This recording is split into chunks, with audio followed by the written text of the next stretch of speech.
আসসালামু আলাইকুম দর্শক, শুভেচ্ছা নিন। আপনাদের সবাইকে স্বাগত জানাচ্ছি আমি কনক সারোয়ার আজকের অনুষ্ঠানে। দর্শক, শিরোনাম দেখে বুঝতে পারছেন যে ভারতের প্রধানমন্ত্রী নরেন্দ্র মোদী ১৬ই ডিসেম্বর একটি টুইট করেছেন, টুইট না ফেসবুক পোস্ট করেছেন। সেই ফেসবুক পোস্টে তিনি ডিসেম্বরকে ভারতের বিজয় দিবসের আহ, বলে বলছেন এবং ভারতের বিজয় হিসেবে দেখাচ্ছেন পাকিস্তানের সাথে উম, আহ, যে মানে পাকিস্তানের সাথে যুদ্ধ হয়েছে এমন একটা বিষয় নিয়ে। আমি মোটেও অবাক হচ্ছি না মোদির এই আচরণে। এই আচরণ যে মোদি করছে এর পেছনে একটা ব্যাকগ্রাউন্ড রয়েছে। তারা গত বছর খানেক থেকে একেবারে খুবই অ্যাগ্রেসিভলি এই যে ইউনূস সরকার ক্ষমতায় এসছে।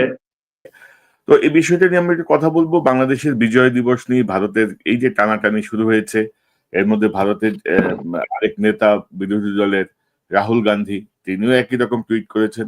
শুধুমাত্র ইন্ডিয়ান আর্মির একটা পোস্টে আমরা দেখেছি তারা মুক্তি বাহিনীর কথা বলেছেন এবং তারা বলছেন যে তাদের সহায়তায় মুক্তি বাহিনী কি একটা বিজয় অর্জন করে। এটা হচ্ছে ইন্ডিয়ান আর্মির যে টুইট এই থেকে। এই এই এই এই উপমহাদেশের এই বিষয়গুলো নিয়ে আসলে কথা বলতে আজকে আমার সঙ্গে যোগ দিচ্ছেন আপনাদের অত্যন্ত প্রিয় মানুষ, ঢাকা বিশ্ববিদ্যালয়ের সাবেক অধ্যাপক, আন্তর্জাতিক সম্পর্ক বিশ্লেষক অধ্যাপক এম শাহিদুজ্জামান স্যার। আপনাকে স্বাগত জানাচ্ছি আজকের অনুষ্ঠানে। ধন্যবাদ কনক। তো স্যার, এই নরেন্দ্র মোদীর হঠাৎ বাংলাদেশের বিজয় দিবস নিয়ে এই টানাটানি শুরু করলো।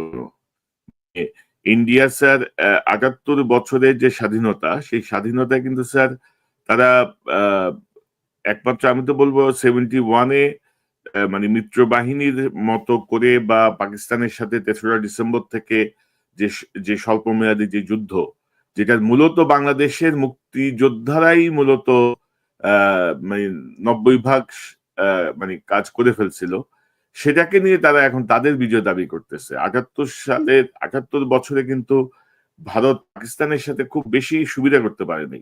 তো এই যে মোদীর টানাটানিটা আপনি কিভাবে দেখছেন স্যার, কি মনে করেন? ধন্যবাদ কনক, এটা খুবই একটা টাইমলি বিষয়। তারপর থেকেই তারা অত্যন্ত একটা শ্লেষাত্মক ভঙ্গিতে বারবার বলে এসছে যে বাংলাদেশ তারা সৃষ্টি করেছে, উই হ্যাভ ক্রিয়েটেড বাংলাদেশ।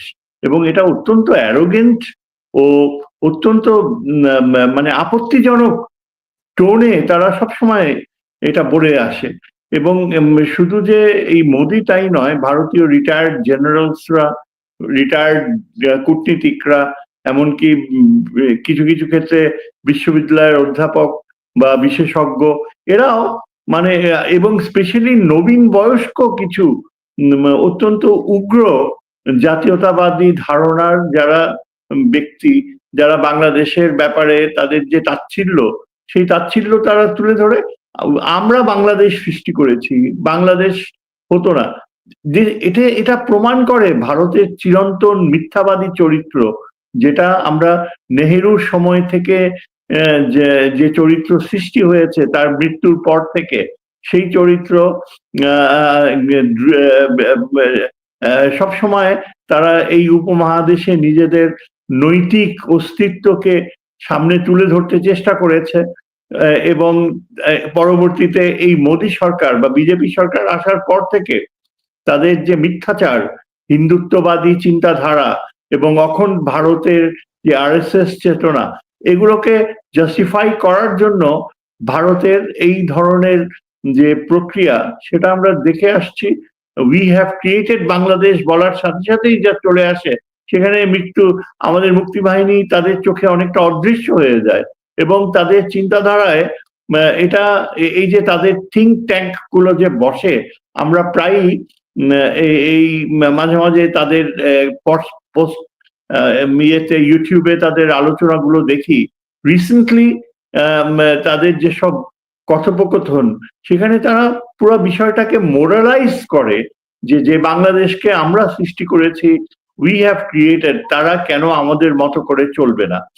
এর আরো বেশি ভয়ঙ্কর যে দৃষ্টিভঙ্গি, তা হচ্ছে এই যে তাদের জেনারেলসরা এখন এরকম ল্যাঙ্গুয়েজ ইউজ করে যে 1947 এর unfinished job that has not been completed even today, it is inexcusable. আমি এক মেজর জেনারেলকে শুনলাম যে এখন রীতিমতো তাদের বাংলাদেশকে দ্বিখণ্ডিত করার যে কমিটমেন্ট, সেটাকে তারা এখন একটা নৈতিক প্রলেপ দেয়, মোরালাইজ করে।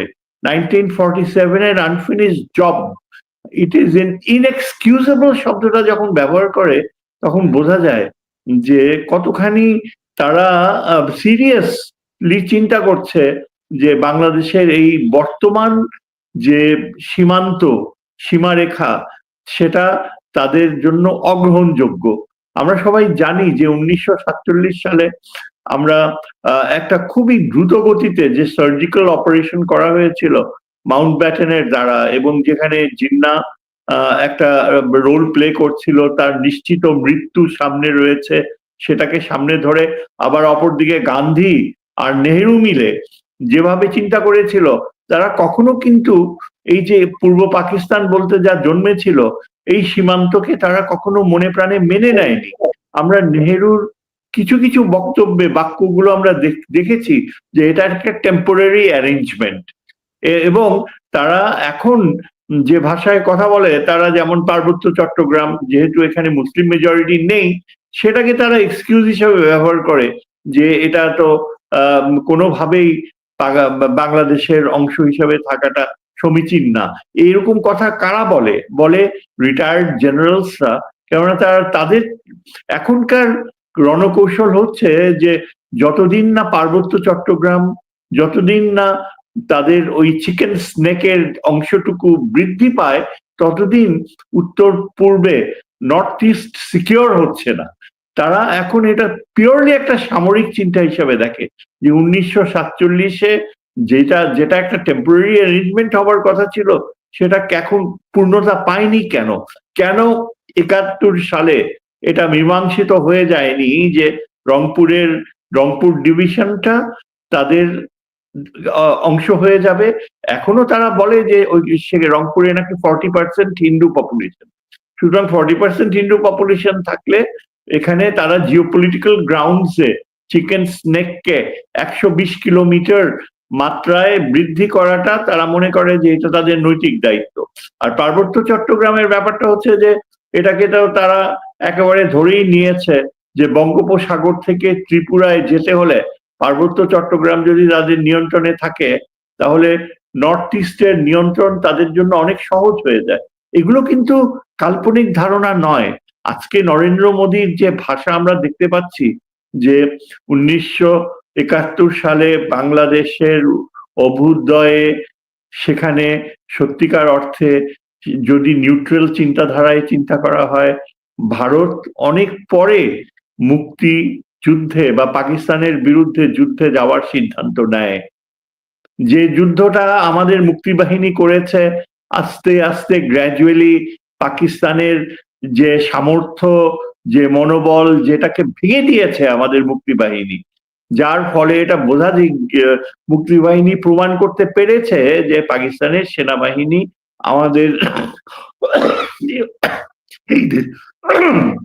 আমাদের এই দেশে একটা অকুপাইং পাওয়ার, দখলদারি শক্তি।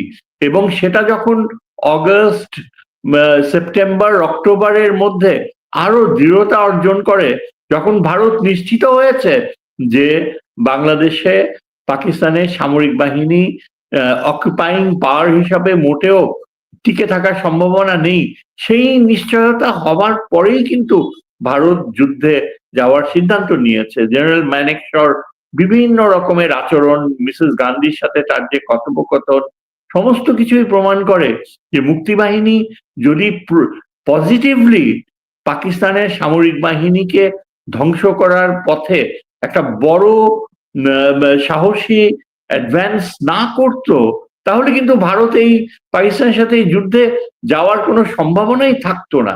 এই কথাটা কিন্তু আমরা কখনো জোর করে বলি নাই, কখনো তুলেও ধরিনি। আমরা সবসময় দেখাতে চেয়েছি যে ভারতের পাকিস্তানের বিরুদ্ধে বিজয়ে মুক্তিবাহিনী ছিল সহায়ক শক্তি। এটুকু কেন আমরা প্রমাণ করব?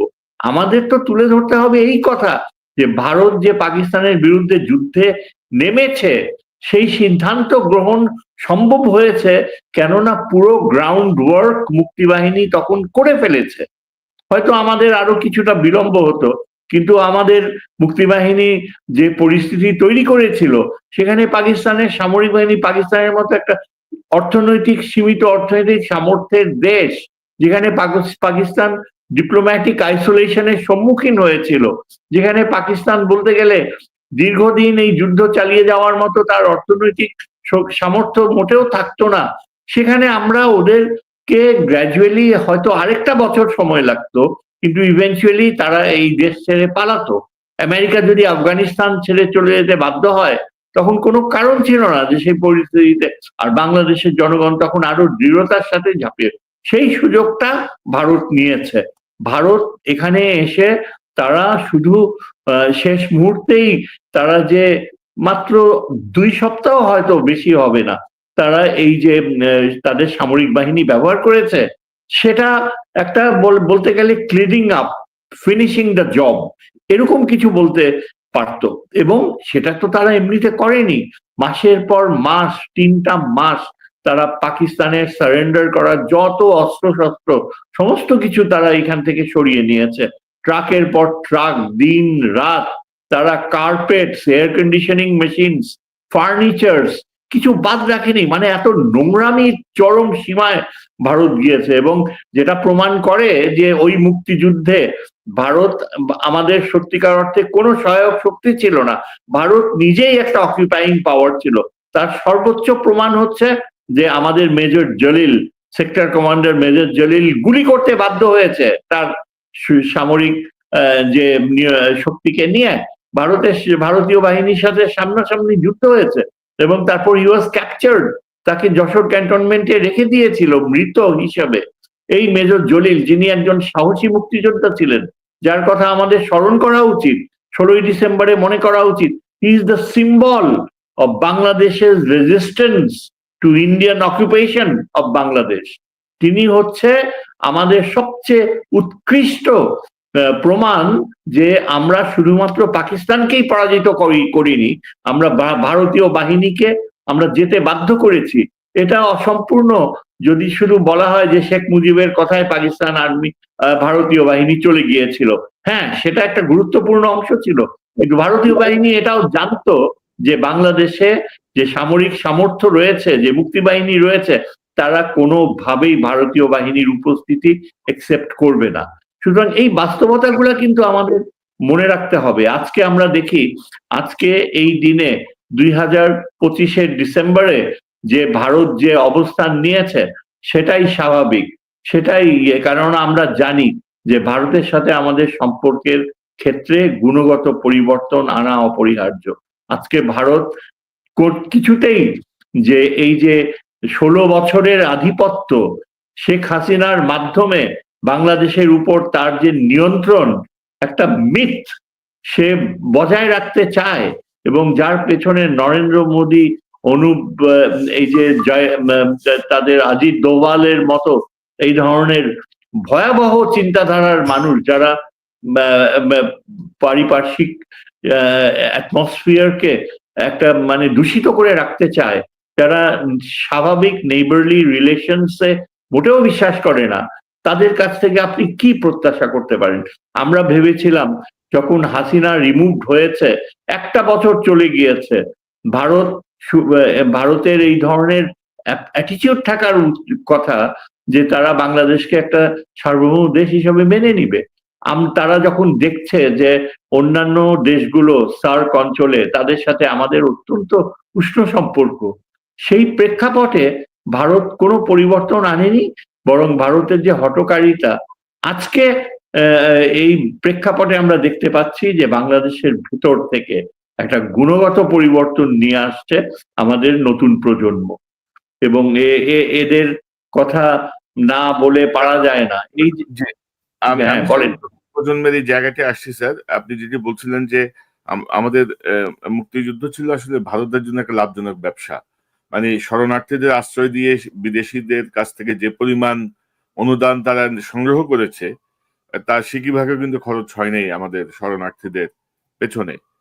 তারা মানবতর জীবন কাটিয়েছে, পরবর্তীতে অস্ত্র থেকে শুরু করে সবই তারা লুটপাট করে নিয়েছে। তো এখন স্যার একটা বিষয় খুব আলোচনায় আসছে যে 16ই ডিসেম্বর যে সারেন্ডারের যে অনুষ্ঠান, যে সারেন্ডারের যে সাইনিং, সেখানে স্যার মিত্রবাহিনীর কাছে কেন ইয়েটা হলো? বাংলাদেশের আমাদের ওসমানী সাহেব বা আমাদের দায়িত্বপ্রাপ্ত কেউ কেন সেখানে অথরিটি নিল না? এটা স্যার ঐতিহাসিক বিষয়টা কি? কারণ এই প্রজন্মের জন্যই স্যার যদি একটু আপনি একটু সংক্ষেপে যদি একটু বলেন স্যার, আমাদের ভালো হয়। এটা আমরাও আমাদের যারা আমরা বেড়ে উঠেছি গত 50 বছরে, আমরাও কিন্তু এই বাস্তবতাটাকে কখনো মেনে নিতে পারিনি যে এখানে পাকিস্তানের সেনাবাহিনী যে ইস্টার্ন কমান্ডার সারেন্ডার করছে, সেখানে আমাদের জেনারেল ওসমানী থাকছে না, সই করছে না, পাশাপাশি বসছে না। এর ফলে আমি অনেকের মতো আমিও এই সারেন্ডার সেরিমনিকে কখনো মনে প্রাণে একসেপ্ট করিনি। বরং আমার মনে হয় আমি থুতু ফেলেছি যেখানে ওই অরোরার মুখে ওই ছবি দেখলে আমার ঘেন্নায় শুধু জেনারেল নিয়াজিকে না, এই ভারতীয় সেনাবাহিনী কমান্ডারকে ঘেন্নায় আমি মুখ ফিরিয়ে নিয়েছি। এই ছবিটা দেখলে আমি absolutely I just want to vomit on it. এটা সত্যিকারের ছবি না। সত্যিকারের ছবি হওয়া উচিত ছিল যে জেনারেল ওসমানী বসে আছে, তিনি সই করছে, পাকিস্তান আর্মি সারেন্ডার করছে ওই জেনারেল ইন্ডিয়ার মানেক শ এবং আমাদের ওসমানী দুইজনের কাছে। That would have been the proper salute respect to our Muktibahini. আমাদের মুক্তিবাহিনী ভারতের জন্য সমস্ত প্রক্রিয়াটা তৈরি করে দিয়েছে, অথচ সেখানে কোনো অ্যাকনলেজমেন্ট ছিল না। কাজে এই সারেন্ডার সেরিমনিকে আমি কখনো, আমার মতো অনেকেই, আমরা কখনো এটাকে মনে প্রাণে গ্রহণ করিনি। এটা ভারতীয়দের কৃত্রিমতা, বাংলাদেশকে বাধ্য করা। হ্যাঁ, সেখানে একজন প্রতিনিধি ছিল, একজন আরো সেকেন্ড ইন কমান্ড না থার্ড ইন কমান্ড কে জানি ছিল, কিন্তু দ্যাট ওয়াজ অ্যাবসলিউটলি আনএক্সেপ্টেবল। এটা আমাদের যে গৌরবান্বিত যে কৃষ্টি গড়ে উঠেছে বাঙালি পূর্ব বাংলার যে সাহসী সৈনিক, ইস্ট বেঙ্গল রেজিমেন্ট বলতে পশ্চিমবঙ্গেতে কোনো পশ্চিমবঙ্গ বেঙ্গল রেজিমেন্ট নাই, আমাদেরই ইস্ট বেঙ্গল রেজিমেন্ট যে লাহোরকে রক্ষা করেছে 1965 এর যুদ্ধে, যারা বীরত্বের সাথে 71-এ যুদ্ধ করেছে, তাদের ভারতীয় বাহিনী ওইভাবে স্বীকৃতি দেওয়া উচিত ছিল যে তারা জেনারেল ওসমানী সাহেব। বরং কি করেছে, শোনা গিয়েছে যে জেনারেল ওসমানীর হেলিকপ্টার লক্ষ্য করে গুলি করেছিল। What was the intention of shooting a plane? এবং এই জেনারেল ওসমানীর প্লেনের গুলি করার অর্থই হচ্ছে যে ভারতীয় বাহিনী যে বাংলাদেশের যে স্বাধীনতার ব্যাপারে তাদের যে দ্বিমুখী নীতি, তাদের যে অকুপাইং মেন্টালিটি, সেটাই তারা তুলে ধরেছে। এবং আমার মনে হয় নতুন প্রজন্মর উচিত হবে এটাকে সেভাবেই দেখা। তো স্যার, আমাদের ধরেন আমি যদি আপনাকে একটা সংবাদ যদি দেখাই, গতকাল আমাদের ভারতে নিযুক্ত বাংলাদেশের হাই কমিশনারকে তলব করছিল দিল্লি। তো দিল্লি তলব করে বাংলাদেশের এই যে ভারতীয় দূতাবাস ঘেরাওয়ের যে কর্মসূচি বা সবকিছু মিলায় তারা বলছে যে বাংলাদেশের হাই কমিশনারকে তলব করে নিরাপত্তা পরিস্থিতি নিয়ে উদ্বেগ প্রকাশ করেছে ভারত।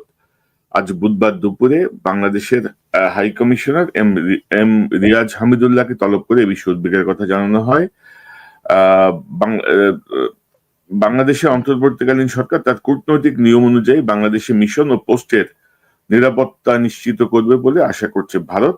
তো বাংলাদেশ তো এটা নিরাপত্তা তো নিশ্চিত করছেই, এমন তো কোনো ঘটনা ঘটে নাই। কিন্তু ধরেন স্যার, ভারত যেখানে আমাদের মানে মানবতা বিরোধী অপরাধে মৃত্যুদণ্ড প্রাপ্ত হাসিনা সহ সন্ত্রাসী গুন্ডা পান্ডা সবাইকে যেভাবে আশ্রয় দিয়ে বাংলাদেশে একটা অস্থিতিশীল অবস্থা সৃষ্টি করেছে, তো বাংলাদেশের উচিত তো ভারতের এখানকার মানে রাষ্ট্রদূতকে প্রতিদিন তলব করা। তো এটা আপনি কিভাবে দেখেন? এত মাতবরে কি আছে স্যার?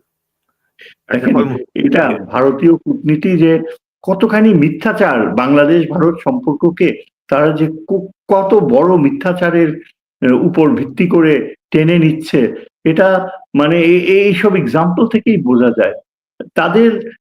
তারা যে বারবার আমাদের কে অ্যাকিউজ করে নিরাপত্তা, তাদের সবচেয়ে বড় মানে বড় মিথ্যাচার হচ্ছে এখানে নাকি হিন্দুদের সব মেরে ফেলা হচ্ছে।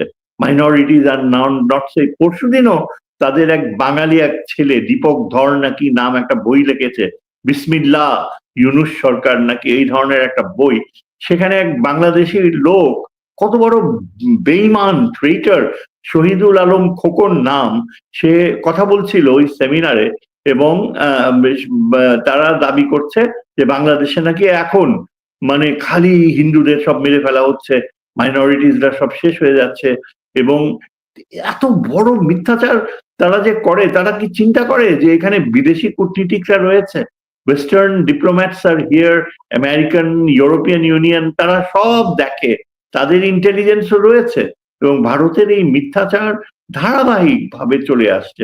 কাজেই তারা যখন আমাদের রাষ্ট্রদূত রিয়াজ হামিদুল্লাহকে ডাকে, এটা একটা সিম্পলি ডিসপ্লে অফ শোভিনিজম, মানে বাংলাদেশকে অপমান করার জন্য বিশ্ব রাজনীতিতে বাংলাদেশকে কুইক প্রো হিসেবে যে আমরাও পাল্টা ব্যবস্থা নিয়ে তোমাদেরকে অপমান করতে পারি, সেটা তুলে ধরছে। অথচ এখানে কিন্তু আমাদের এখানে ভারতীয় রাষ্ট্রদূতকে যে ডেকে পাঠানো হয়েছিল, সেটা একেবারে মানে বাধ্য হয়ে, শেষ পর্যন্ত উপায়ান্তর না থাকায় তাকে কিন্তু আমাদের ফরেন অফিসে ডাকা হয়েছে। এবং এখানে যেটা বলা হয়েছে, যেটা সুস্পষ্ট, দুনিয়া শুদ্ধ সবাই জানে, যে প্রথমত তারা আমাদের যে একজন খুনি প্রাক্তন প্রধানমন্ত্রী, তথাকথিত প্রধানমন্ত্রী যাকে মৃত্যুদণ্ডে দণ্ডিত করা হয়েছে, তাকে শুধু তারা আশ্রয় দিচ্ছে না, তাকে সম্পূর্ণ তারা এই সরাসরি সাপোর্ট দিচ্ছে, অফিস খোলার ব্যবস্থা করেছে, ওইখান থেকে আপত্তিজনক বক্তৃতা দিচ্ছে। এবং তারপরে তারা যে ভারত যে নতুন প্রক্রিয়া শুরু করলো, সেখানে তারা এই অ্যাসাসিনস, টার্গেটেড কিলিংস এর ধারণাকে ভারত স্বয়ং বাস্তবায়িত করছে, কেননা এটা ভারতীয় মাটি থেকে হচ্ছে। তারা এইভাবে একের পর এক বলা হয় যে যারা ওই আন্দোলনে লিপ্ত ছিল, যেসব ছাত্ররা, যেসব বলিষ্ঠ কণ্ঠ, তাদের একজনকে অলরেডি তারা হত্যার দ্বার প্রান্তে নিয়ে গিয়েছে, আমরা জানি না সে বাঁচবে কিনা। তারপরেও অন্যরা রয়েছে লিস্টে। আমাদের এখানে রীতিমতো সাবধান বাণী উচ্চারণ করতে হয় যে আপনি সাবধানে থাকুন, কখনো মুভমেন্ট করবেন না। এমনকি আমাকেও, আমি রীতিমতো বারবার আমাকে আমার বন্ধুরা, ওয়েল উইশাররা ওয়ার্নিং দেয় যে খুব সাবধানে থাকবেন, একা বের হবেন না, সন্ধ্যার পরে একা ঘোরাঘুরি করবেন না, আপনি কিন্তু টার্গেটেড। এরকম তো আমরা কোনোদিন শুনিনি। আমরা একটা স্বাধীন দেশের নাগরিক, পৃথিবীর অন্যতম বৃহৎ মুসলিম রাষ্ট্র বাংলাদেশ, ইন্দোনেশিয়া আর পাকিস্তানের পর।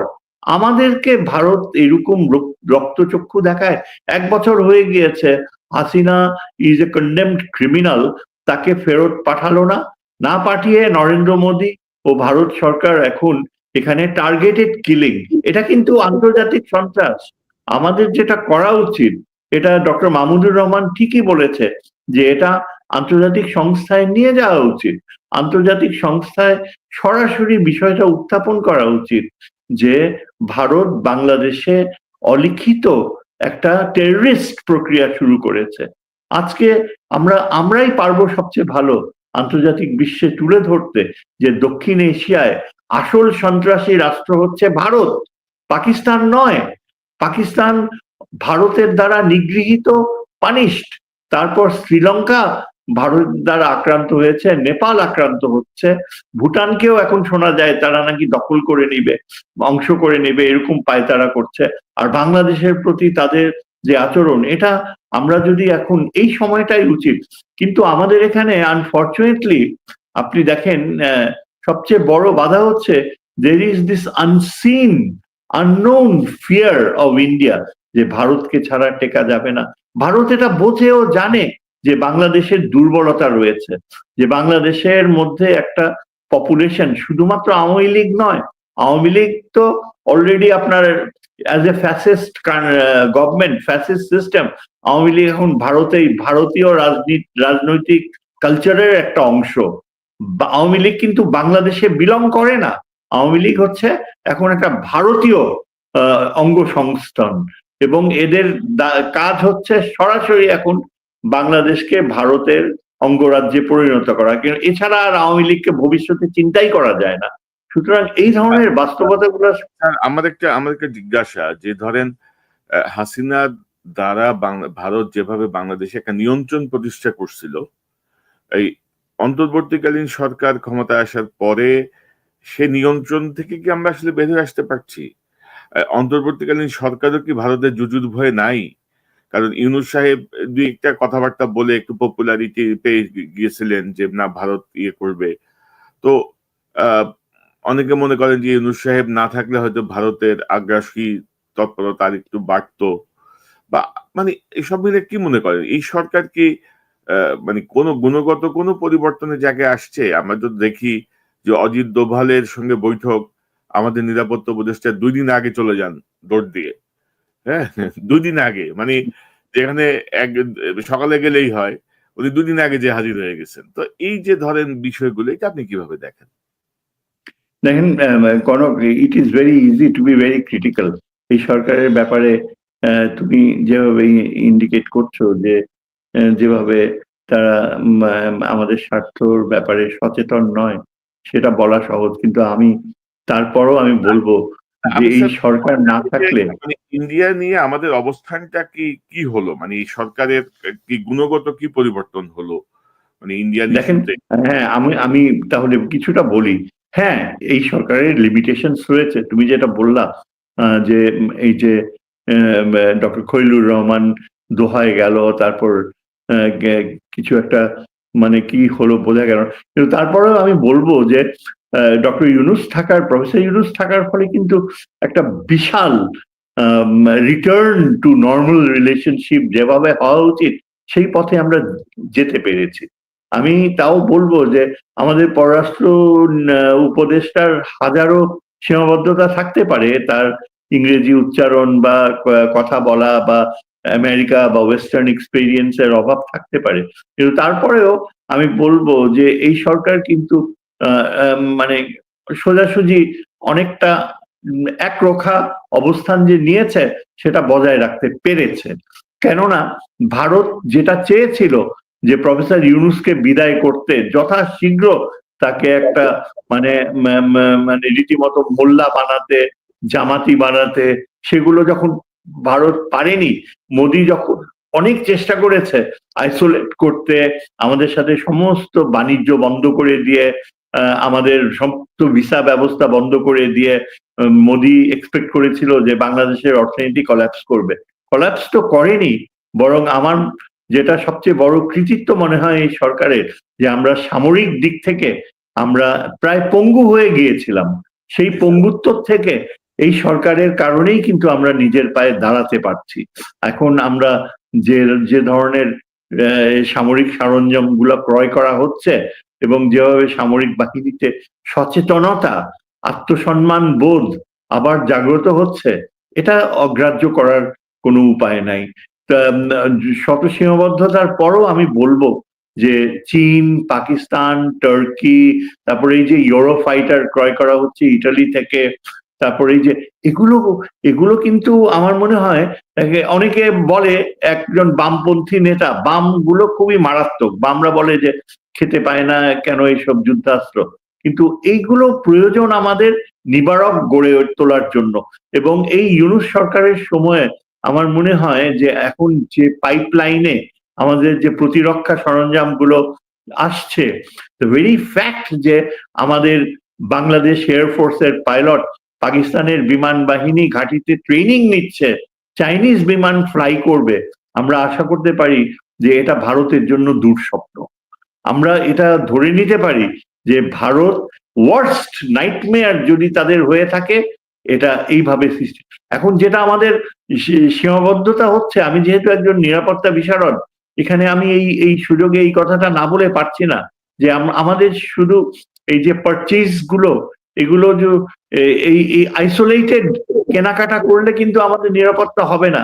এই যে চাইনিজ বিমান কিনলেন কতগুলা, কতগুলা পাকিস্তানের থেকে ইয়ে কিনলেন, ট্যাঙ্ক সারাবার ব্যবস্থা করলেন, টার্কির থেকে ইয়ে কিনলেন, এইগুলা বললে কিন্তু ভারতের সাথে আমাদের নিবারক হবে না। ভারতকে যদি আমাদের ঘুরিয়ে দাঁড়াতে বাধ্য করতে হয়, ভারত যদি আমাদেরকে শ্রদ্ধাশীল হতে হয়, তাহলে অবশ্যই আর কাল বিলম্ব না করে আমাদের সাথে চীনের সাথে পাকিস্তানের সাথে মিলে যে নিরাপত্তা বিমান air defence program, air defence coalition, হ্যাঁ, যেটা পাকিস্তান আর চীন করতে পেরেছে, যে এই গত যুদ্ধে ভারত পরাজিত হয়েছে। আসল ভারত যে কত দুর্বল সেটা প্রমাণ হয়ে গেছে চীন আর পাকিস্তানের সহযোগিতায়। এই সহযোগিতার ক্ষেত্রে আমরাও প্রবেশ করব, সেটা এখনো কেন ঘটছে না? এখানে আমি বলবো ইউনূস সরকারের ব্যর্থতা। ইউনূস সরকার যদি তিনি আরো এক ধাপ এগিয়ে যেতে পারতেন, যে চীনের সাথে তিস্তা চুক্তি, পাকিস্তান ও চীন সহ যে নিরাপত্তা কোলিশন, সেটা খোলাখুলি ভাবে বলে দেয়া ভারতকে, সেখানে রাগঢাক করা ঠিক না। ভারত এমন একটা দেশ, আপনি যদি তাকে লাথির ভাষায়, if you don't kick India on its butts, India আপনাকে কোনোদিন রেসপেক্ট করবে না। আমাদের দুর্বলতা হচ্ছে যে পররাষ্ট্র মন্ত্রণালয় টিপিক্যালি 15 বছরে পদানত হয়ে গিয়েছে। আমাদের একজন ভালো রাষ্ট্রদূত রয়েছে দিল্লিতে, কিন্তু তাকে শক্তির ভাষায় কথা বলতে হবে। এবং শেষোক্ত আমি এই সরকারের আরেকটা অ্যাচিভমেন্ট যেখানে আমি ভাটা পড়ছে, আমার ভয় হচ্ছে, সেটা হচ্ছে ডক্টর খলিলকে নিয়ে।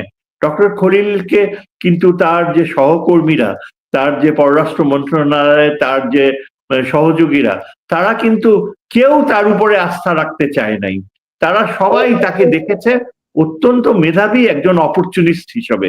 এবং আমি খুব অবাক হয়ে যেতাম যখন শুনতাম যে আমারই অনেক পরিচিত ঘনিষ্ঠ যারা অর্থনীতিবিদ বলুন বা আমলা বলুন প্রাক্তন, তারা এই ডক্টর খলিল সম্বন্ধে হচ্ছে যে তুমি দেখবে যে সব সময় সে নিজের স্বার্থ ছাড়া আর কিছু চেনে না। কিন্তু আমি প্রাণপণ চেষ্টা করেছি ডক্টর খলিলের প্রয়োজনীয়তাকে তুলে ধরতে, কেননা আমি দেখেছি যে ভারত এই ডক্টর খলিলকেই সবচেয়ে বড় বাধা হিসাবে দেখছে। এমনকি ওই বিএনপির যে সবচেয়ে বড় মানে সন্দেহজনক ব্যক্তি, যাকে শিলং সালাউদ্দিন বলে সবাই চিনে, এই ব্যক্তি খলিলের রিমুভাল দাবি করেছিল যেদিন অজিত দোভাল বলেছে যে আমরা খলিলের রিমুভাল চাই। এবং সেই খলিল শেষ পর্যন্ত কিন্তু এই আর্কিটেক্ট ছিল বলতে গেলে। চীনের সাথে আমাদের নিরাপত্তা সহযোগিতা, পাকিস্তান তুর্কির সাথে নিরাপত্তা সহযোগিতা, যেটা বলতে গেলে ইউনূস সরকারকে কিছুটা ভারতের প্রেক্ষাপটে একটা আবার return to A defence respect, self respecting defence, সেই পথে আসার সম্ভাবনা সৃষ্টি করেছে। কারণ ডক্টর খলিল নিরাপত্তা উপদেষ্টা হিসাবে তিনি এটা খুব সুন্দরভাবে করেছিলেন। এমনকি এটাও শোনা যায় যে অত্যন্ত জটিল আলোচনায় আমেরিকার সাথে আমরা আমাদের টার্মস এন্ড কন্ডিশনস গার্মেন্টস এর ক্ষেত্রে রক্ষা করতে পেরেছি। সেখানেও এই সরকারের অবদান ছিল, যেখানে ভারত বারবার আমাদের ব্যর্থতা কামনা করেছে।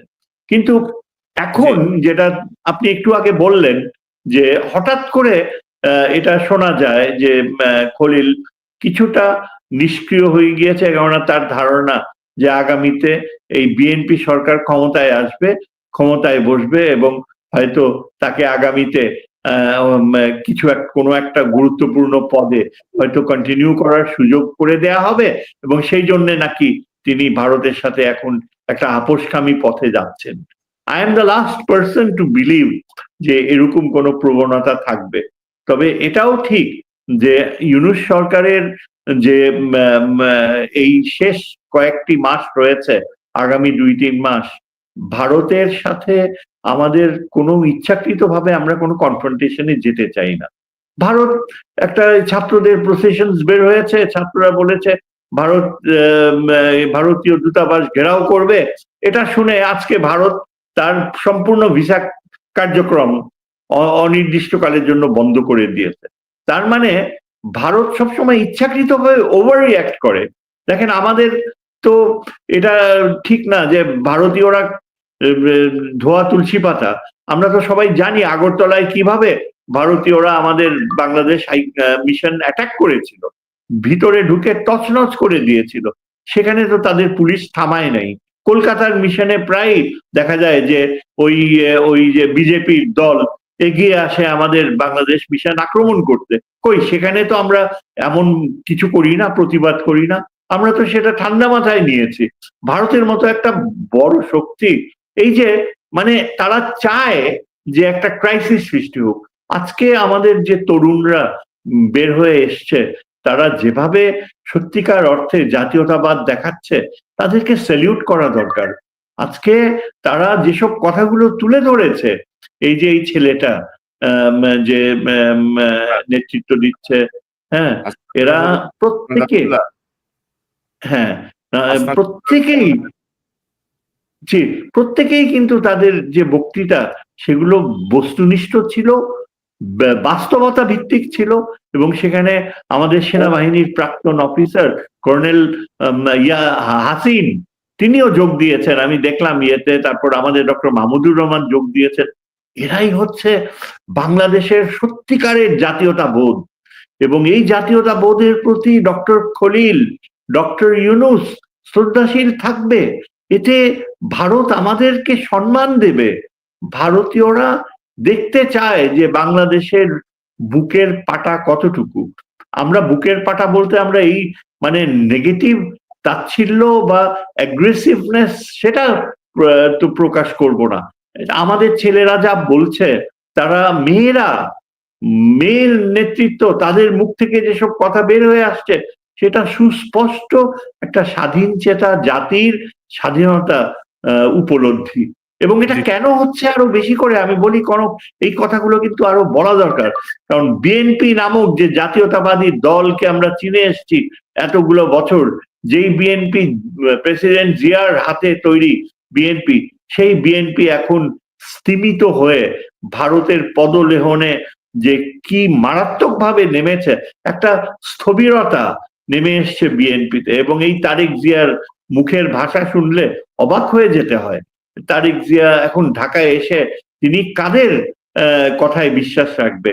ওই সালাউদ্দিনের কথা, যে এমনও বলতে পারে যে আগামী ইলেকশন নাকি বিএনপি বনাম পাকিস্তান। আপনি চিন্তা করতে পারেন?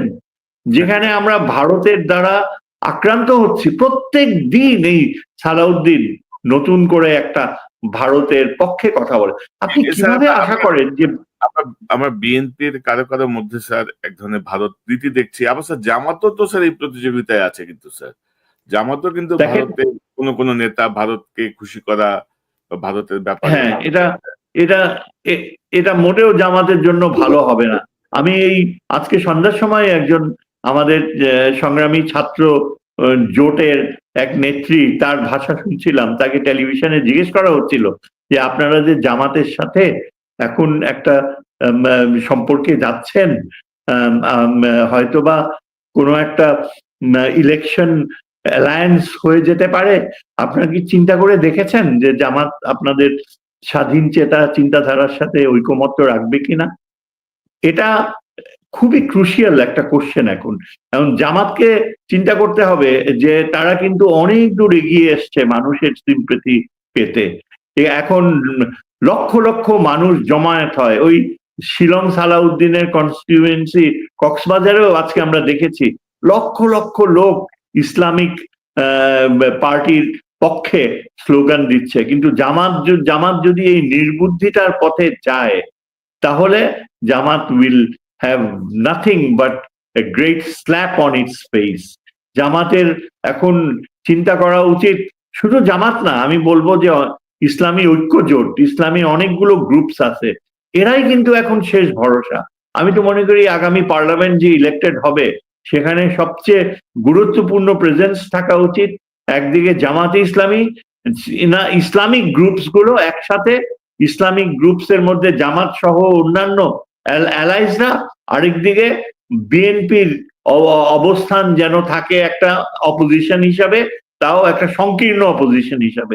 আমি তো মনে করি আগামী 2 মাস আমরা দেখব যেভাবে এই দেশে মুসলিম লীগের কোল্যাপস হয়েছিল, যেভাবে এই দেশে রিঅ্যাকশনারি ফোর্সেসদের কোল্যাপস হয়েছিল, সেভাবে আগামী এই 2 মাসে বিএনপি তার আপোষকামী পথ, আপোষকামী নীতির মাধ্যমে তারাই জামাতকে সুযোগ করে দেবে। এবং জামাত কিন্তু আমার মনে হয় যে তাদের কিন্তু জামাতের একটা প্রবলেম কি জানেন? তাদের এই যে মৌলানা সাহেবরা অনেক সরলভাবে আবার অনেক জটিল ভাবে আপোষ করে ফেলে। কিন্তু জামাতের সবচেয়ে বড় শক্তি হচ্ছে আনসিন ফোর্সেস। আপনি চিন্তা করেন, কোন এই বুয়েট বলেন, মেডিকেল কলেজ বলেন, বাংলাদেশের বুদ্ধিজীবী শ্রেণীর একটা শ্রেষ্ঠ অংশ কিন্তু চুপি চুপি জামাতকে সমর্থন করে। তারা ধর্মের প্রতি আসক্ত। এই যে ধর্মহীনতা ছিল 16 বছরে, এই ধর্মহীনতার কারণে অনেক শিক্ষিত, উচ্চ শিক্ষিত ব্যক্তিরা কিন্তু গোপনে ধর্মের পথে চলে আসছে। তারা হয়তো জামাতকে পছন্দ করে না, কিন্তু তারা মন্দের ভালো হিসাবে জামাতকে দেখে। এবং আগামী দিনগুলোতে জামাত যদি ইলেকটোরাল সাকসেস হয়, যদি কেউ ভেবে থাকে যে জামাতের পেছনে বুদ্ধিজীবী নাই, টেকনোক্র্যাটস নাই, এটা ভুল ধারণা। বরং আমি তো দেখি যে বিএনপির পিছনে শিক্ষিত টেকনোক্র্যাট শ্রেণী মোটেও নাই। BNP is a motley of opportunists. It has become a party, not a party, it has become a coalition of what you call Awami sympathizer, B team. এবং এদের নেতৃত্বে আপনি দেখেন এত স্থূলতা যে এরা নতুন ভাবে চিন্তাই করতে পারে না। আজকে এদের নেতৃত্বে এই যে ইয়াঙ্গার জেনারেশন যারা বিএনপির, এদের মূল ধর্ম হচ্ছে চাঁদাবাজি।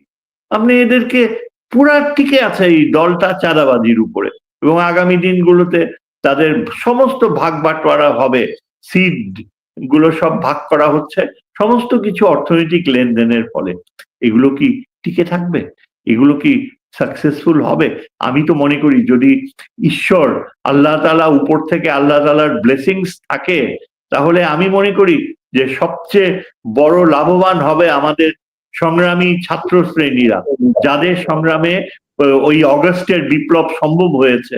সেখানে এত শক্তিশালী নারী নেত্রী রয়েছে, অভিভূত হয়ে যায় তাদের কথাবার্তা, তাদের স্থির জ্ঞান, এবং তারাও কিন্তু গাইড করছে আমাদের এই যে যুবক। তাদের মধ্যে অনেক হয়তো রেথরিক্স থাকতে পারে, কথামালা থাকতে পারে, কিন্তু তাদের পিছনে রয়েছে আমাদের ডক্টর মাহমুদুর রহমানের মতো একজন আদর্শ ব্যক্তিত্ব, কর্নেল হাসিনের মতো, ব্রিগেডিয়ার নাসেরের মতো, সেনাবাহিনীর অনেক গুরুত্বপূর্ণ অবসরপ্রাপ্ত অফিসার।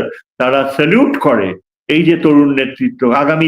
আজকে আপনি দেখেন, আমি তো কত ইমপ্রেসড হয়েছি যে তাদের মধ্যে এই কথাও তারা বলে দিয়েছে, ভারতকে ওয়ার্নিং দিয়েছে, নরেন্দ্র মোদীকে ওয়ার্নিং দিয়েছে যে আপনারা যদি বাংলাদেশকে ভাঙতে চেষ্টা করেন, তাহলে ভারতকেও আমরা ভেঙে দিব। আপনারা যদি বাংলাদেশের বিরুদ্ধে যুদ্ধ ঘোষণা করেন, তাহলে আমরাও পারবো। এবং আমি কিন্তু বিশ্বাস করি আমাদের যে তারুণ্য রয়েছে, তাদের যে মেধা, তারা কিন্তু উলফার সাথে, ইচ্ছা করলে উলফার সাথে সংযোগ স্থাপন করতে পারে।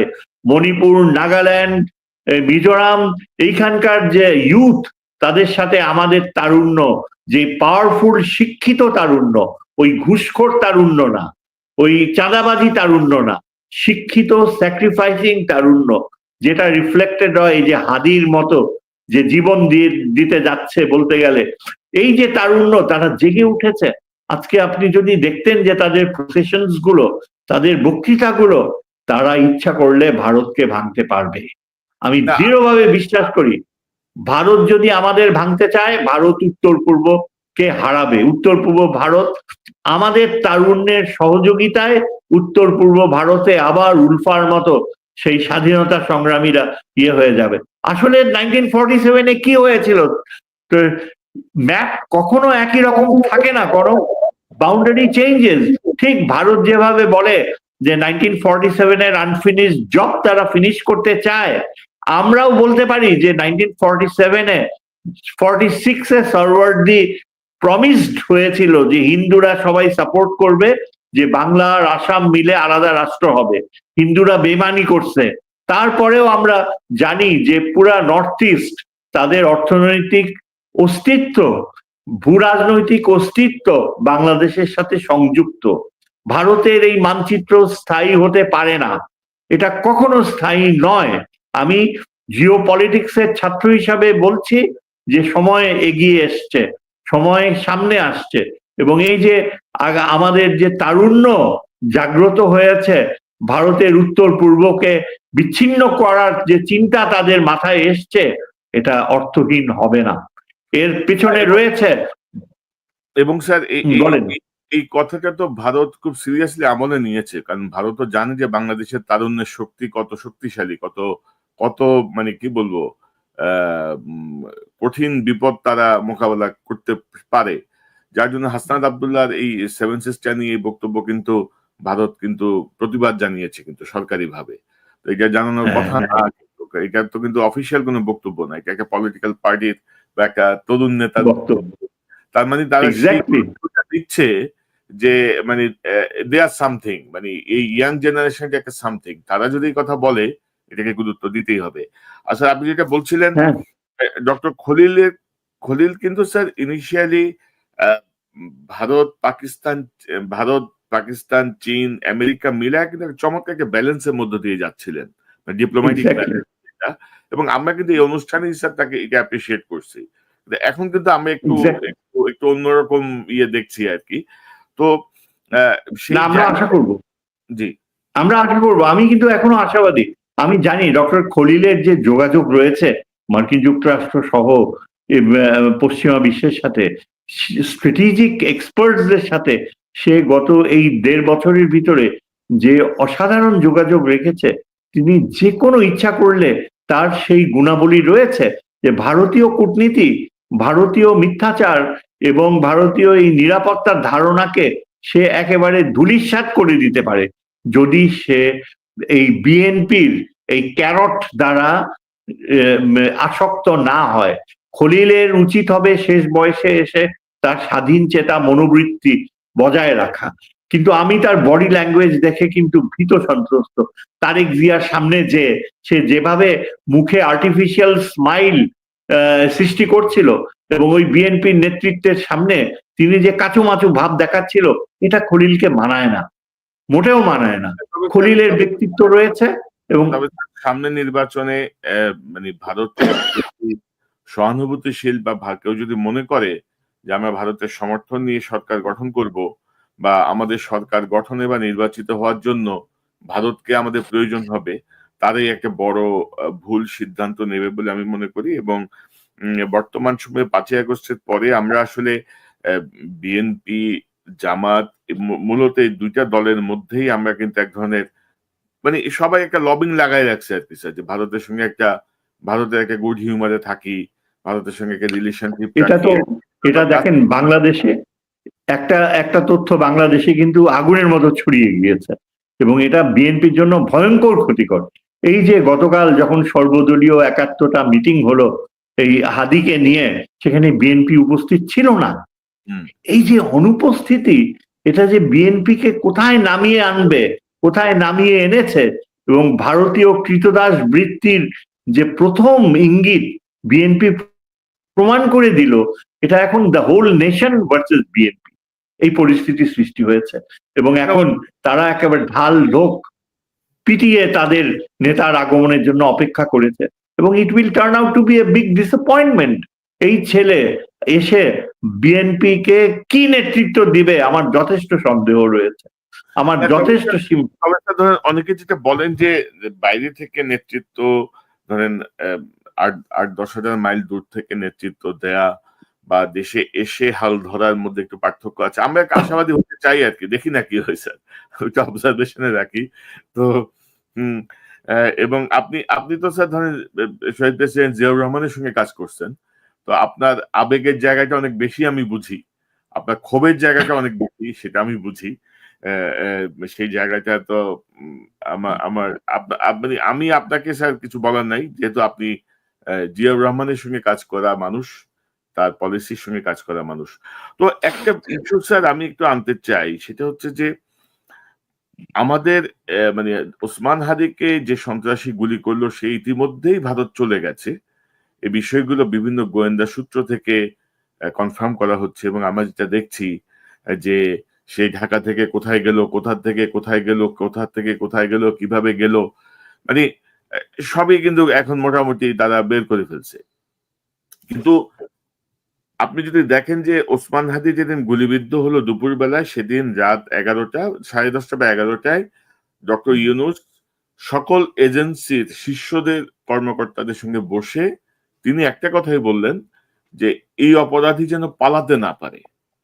এবং এই বৈঠকের 3 ঘন্টার মধ্যে কিন্তু সে বর্ডার ক্রস করে চলে গেছে, according to news paper news.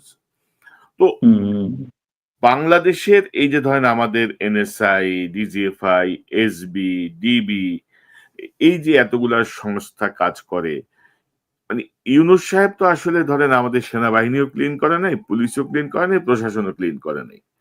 তো ওনার এই যে শৈথিল্য, তার কি ফল ভোগ করছি আমরা? মানে আমাদের গোয়েন্দা সংস্থা বা আমাদের আর্মি বা আমাদের পুলিশ সব জায়গায় এখন হাসিনার লোক বসা, ভারতের লোক বসা। এই শৈথিল্য তাই আমরা আমরা দিচ্ছি। আপনি কি মনে করেন?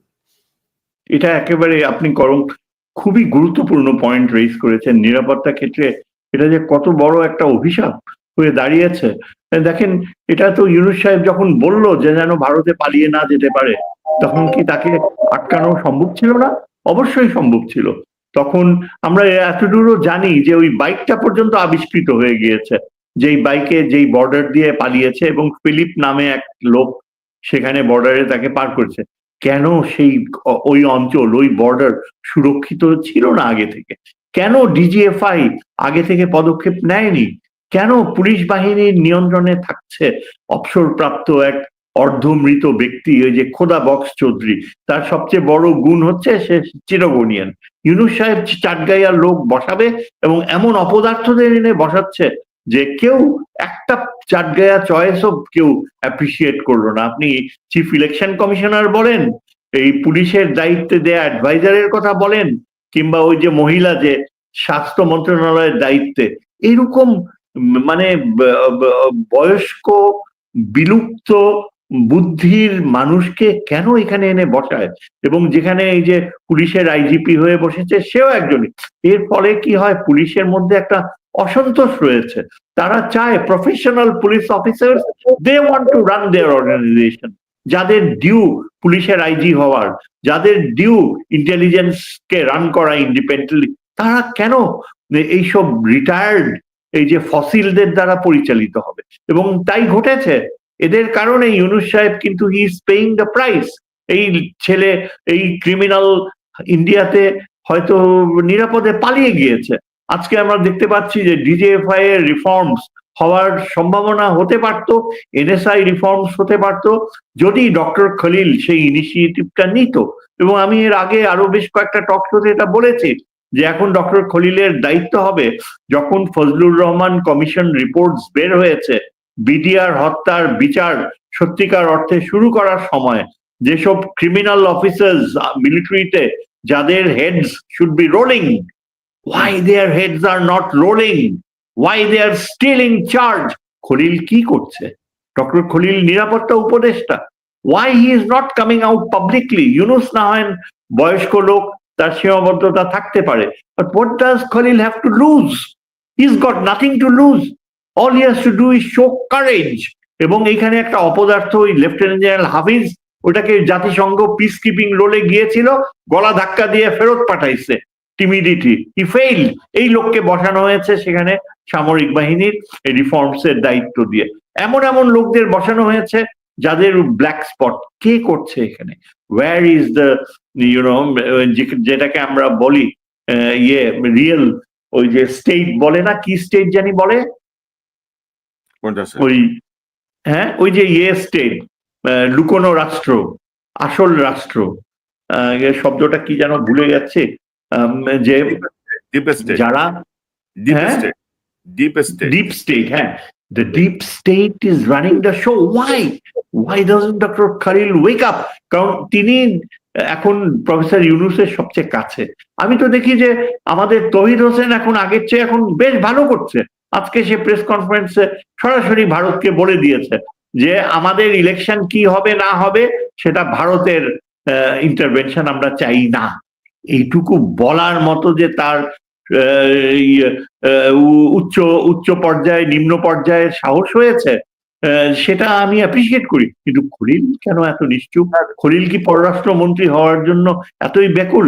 আর তাছাড়া সামরিক বাহিনীতে রিফর্মস আনা, এখন এই যে জেনারেল ফজলু যে রিপোর্টটা দিয়েছে, তার পরিণতি তো হওয়া উচিত ছিল যে immediately the process should have begun the cleaning up. কারণ আজকে যদি ডিজিএফআই ক্লিন আপ না হয়, তাহলে কনক আগামী ইলেকশনে আবার সেই ইলেকশন ইঞ্জিনিয়ারিং হওয়ার সম্ভাবনা রয়েছে, আবার সেই সিট বাটোয়ারার সম্ভাবনা রয়েছে। ধরেন স্যার, আমার নির্বাচন পর্যন্ত এখন সময় আছে স্যার, এখন 50-55 দিন।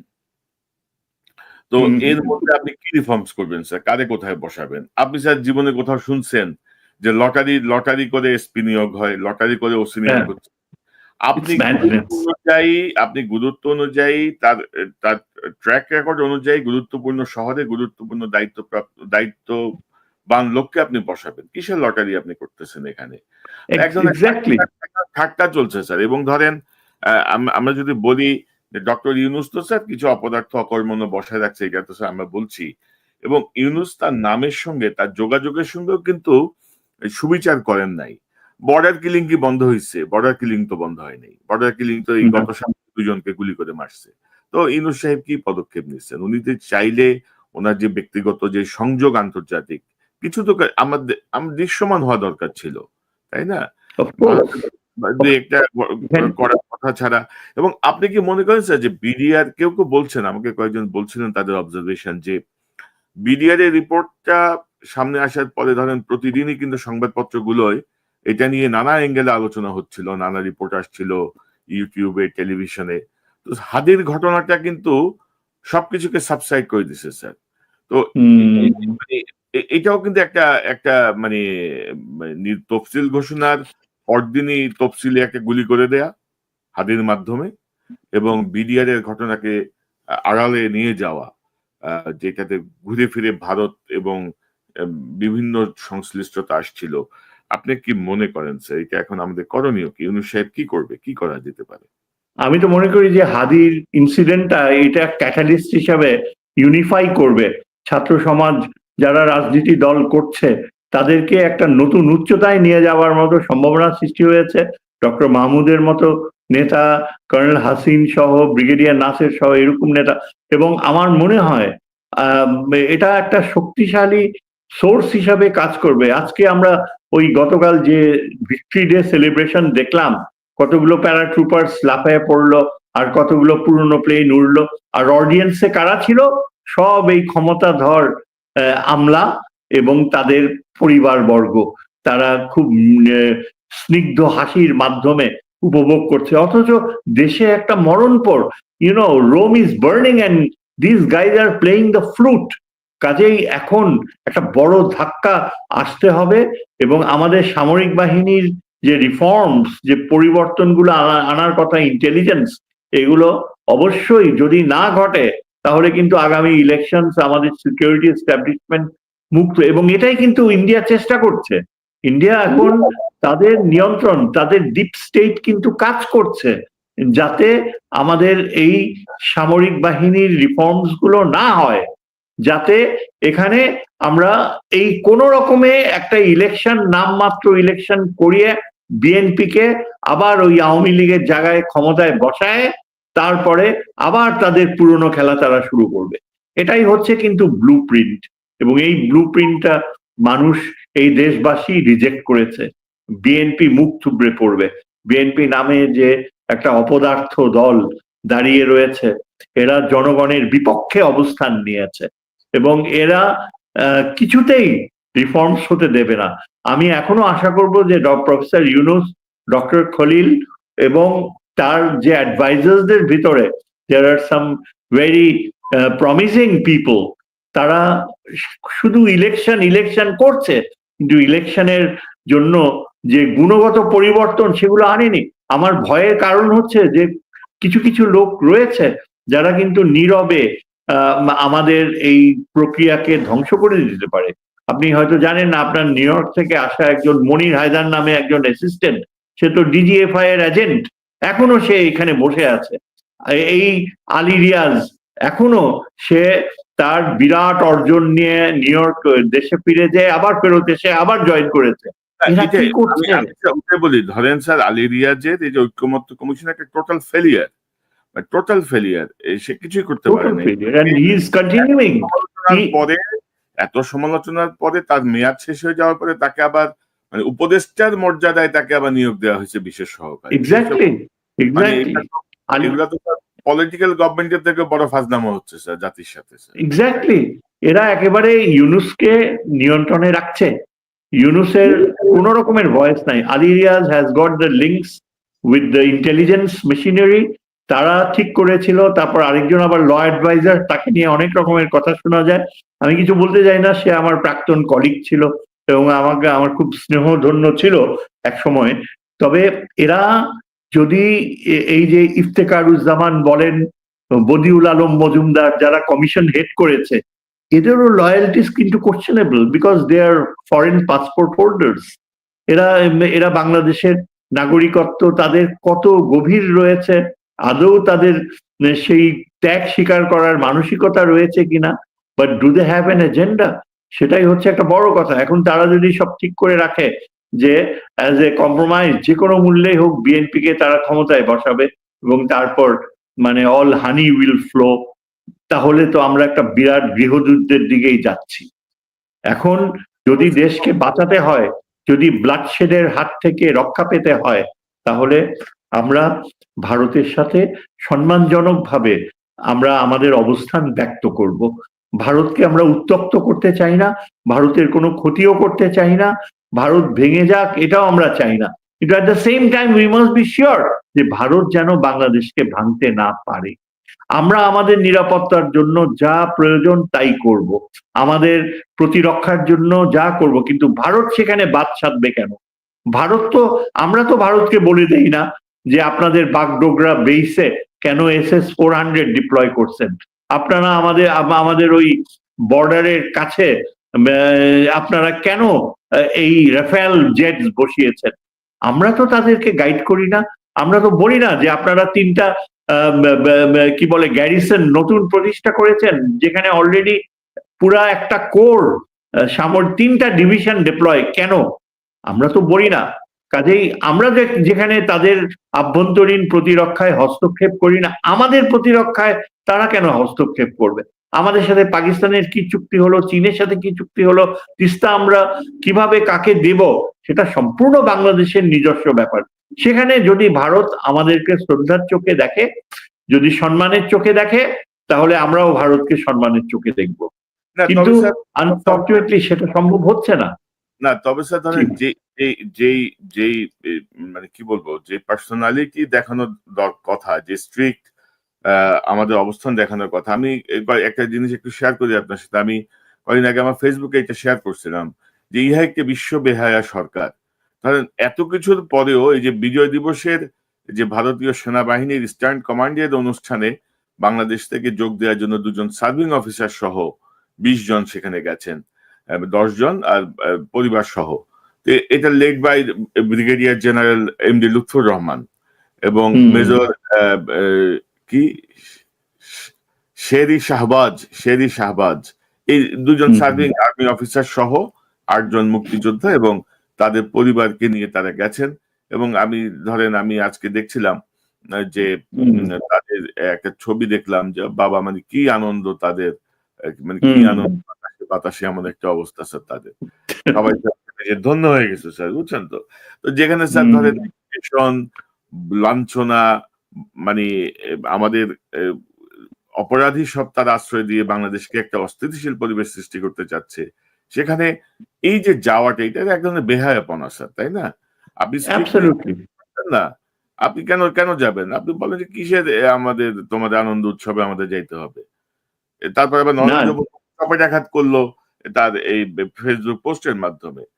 মানে এটা স্যার আমি মানতে পারি না আর কি, এগুলা স্যার, এগুলা কোনো এটাই বোঝা যায় যে এখানে এমন একটা ডিপ স্টেট কাজ করছে, তাদেরকে অনুমতি দিল কেন? রাষ্ট্রীয় নীতি যদি হয়ে থাকে যে ভারত আমাদের এখানে হত্যাযজ্ঞ চালাচ্ছে, ভারত থেকে কি বলে পেইড অ্যাসাসিন আমাদের দেশে আমাদের তারুণ্যকে হত্যা করছে, এইরকম একটা বাস্তবতায় কিভাবে যায়, কিভাবে অনুমতি দেয়া হয়? আমি তো বুঝি না। সেনাবাহিনী প্রধানকে আমি জিজ্ঞেস করতে চাই যে আপনি কিভাবে আপনার অধীনস্থ অফিসারের নেতৃত্বে এরকম একটা ডেলিগেশন গেল? আপনার কি সামান্যতম আত্মসম্মান বোধ নাই? আপনি কি করছেন? কাকে রিপ্রেজেন্ট করছেন? আপনি কোন দেশের সেনাবাহিনী প্রধান? বাংলাদেশের নাকি ভারতীয় স্বার্থ রক্ষার্থে? এখানেই তো আমি দেখছি যে আমাদের নিরাপত্তা বাস্তবতায়, প্রতিরক্ষা বাস্তবতায় বিরাট একটা ঝুঁকি। যে আজকে 2025 সালের বিজয় দিবস সেটাও উচিত ছিল একান্তই আমাদের বিজয়, একান্তই আমাদের মুক্তিবাহিনীর গৌরব গাথা সেটাকে নিয়ে। কিন্তু সেই পথ থেকে বিচ্যুত হয়ে কেন এখানকার সামরিক বাহিনীর ডেলিগেশন যাচ্ছে কলকাতায়? এর জন্য দায়ী সেনাবাহিনী প্রধান, এর জন্য দায়ী এইসব কুলাঙ্গার কিছু অফিসার, যা they should have been kicked out and they have not yet been kicked out, যারা এই বিডিআর হত্যার সাথে জড়িত ছিল, they are still there। এবং এটা কেন পদক্ষেপ নেওয়া হচ্ছে না? আমি তো ব্লেম করব ডক্টর খলিলুর রহমানকে। এই লোকটা কি শেষ বয়সে এসে একটা অপদার্থ হিসেবে নিজেকে প্রমাণ করতে চায়? সে জাতীয় নিরাপত্তা উপদেষ্টা, একটা জাতীয় নিরাপত্তা উপদেষ্টার সর্বাত্মক ক্ষমতা থাকবে, সে সেনাবাহিনী প্রধানকেও সে নিয়ন্ত্রণ করবে। আমেরিকায় তা করে, ভারতেও তা করে, এবং অন্যান্য সভ্য দেশে সেরকমই হয়ে থাকে। কিন্তু সে এখন 1.5 বছর হয়ে গিয়েছে, সে অনেক কিছু অ্যাচিভ করেছে, কিন্তু করতে পারছে না কেন? স্যার, ডক্টর ইউনূসই ওয়াকারের ভয়ে কম্পমান, আর এই তো ডক্টর খলিল। মানে ইউনূস সাহেব তো ভয়ে মানে কম্পমান, মানে মুখে দিয়ে। আমি আশাবাদী কনক, আগামী 2 মাস সামনে রয়েছে। আমরা যদি নিজেদের শুধরাতে না পারি, নিজেদের এখনো সময় রয়েছে, এই 2 মাসের ভিতরে অনেক কিছুই ঘটে যেতে পারে, অনেক নাটকীয়তা ঘটে যেতে পারে। কিন্তু আমরা যদি সেই পথে, সুস্থ পথে, দেশাত্মবোধের পথে না যাই, যদি বিএনপির সেই তোষামোদী নীতির কাছে বাংলাদেশ আত্মসমর্পণ করে, তাহলে এই দেশের কোনো ভবিষ্যৎই থাকতে পারে না। কিন্তু আমার মনে হয়, আমি বিশ্বাস করি যে আমাদের এমনও নেতৃত্ব রয়েছে, ডক্টর মাহমুদের মতো, আমাদের অন্যান্য তারুণ্য যে রয়েছে, যে নারী নেতৃত্ব সামনে চলে আসছে, তারাই কিন্তু বাংলাদেশকে এগিয়ে নিয়ে যাবে। তারাই এই বিএনপির কাপুরুষোচিত মনোভাবকে পরাজিত করবে, এবং ডক্টর খলিলের মতো একজন ব্যক্তি, যার উপর আমরা এত আশাবাদী হয়েছিলাম, তার নেতৃত্বে সামরিক বাহিনীর যে রিফর্মস, সামরিক বাহিনীর কর্তৃত্বের যে পরিবর্তন, সেটা আনা সম্ভব করবে। এবং তার ফলে শেষ পর্যন্ত আমরা কিন্তু একটা স্বাভাবিক ইলেকশন করতে পারবো। সেটা না করা হলে আমাদের কোনো স্বাভাবিক নির্বাচন সম্ভব হবে বলে আমার মনে হয় না। রাইট স্যার, তো আমরাও আশাবাদী, দেখা যাক।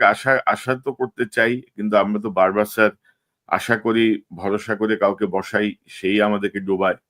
ধরেন ইউনূস সাহেবের প্রতি যেই আশা ছিল, বা যে আস্থা ছিল, বা যে নিরঙ্কুশ সমর্থন ছিল বাংলাদেশের মানুষের, তিনি সেটা করতে পারেন নাই স্যার। ইউনূস সাহেব যদি চাইতেন, অগাস্টের 8 তারিখ থেকে 30 তারিখের মধ্যে আমূল পরিবর্তন নিয়ে আসতে পারতেন শুধুমাত্র এক্সিকিউটিভ অর্ডার দিয়েই, কিন্তু সেটাও করতে উনি পারলেন না। তো ওনার পিছুটান কোথায়, ওনার ভয় কোথায় এই 86-87 বছর বয়সে, আমি জানি না।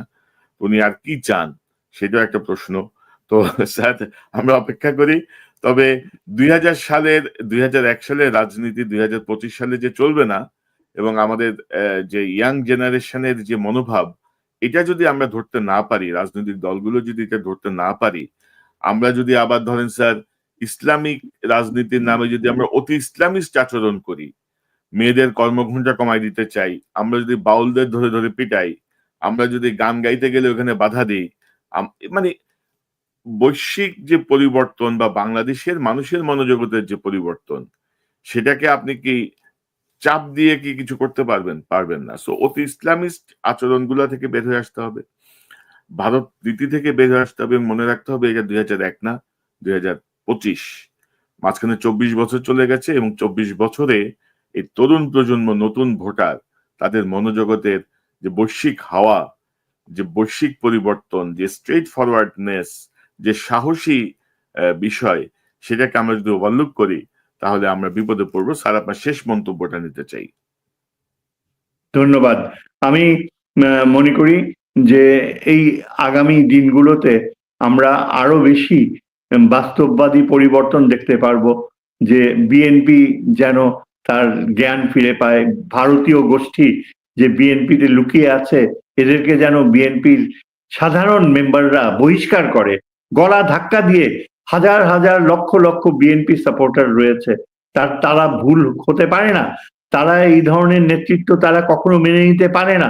যেই নেতৃত্ব বলে, যেই শিলং থেকে আসা লোক, প্রতিটা পদক্ষেপে এখন ভারতের প্রতি তার আনুগত্য প্রদর্শন করে, তাকে কেন নেতৃত্ব, যেই লোকটা এস আলমের বিশাল লুট করা টাকা সে বন্টন করছে, দেখাশোনা করছে, যেখানে সাধারণ মানুষ ব্যাংকে গেলে 5,000 টাকার বেশি টাকা তুলতে পারে না, এবং যার জন্য দায়ী এই এস আলমের বিশাল লুটপাট, এবং যেই লুটপাটকে দেখাশোনা করছে এই শিলং সালাউদ্দিন, এটা তো মানে পানির মতো পরিষ্কার।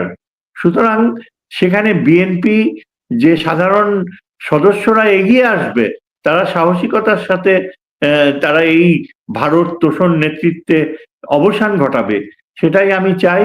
আর আমি এটাও আশা করব যে আমাদের ডক্টর খলিলুর রহমানের যেন বোধোদয় হয়, তিনি যেন জাতিকে কিছু সম্মানজনক এমন কিছু উপহার দেন যাতে আমাদের সামরিক বাহিনী তার হারানো গৌরব ফিরে পায়।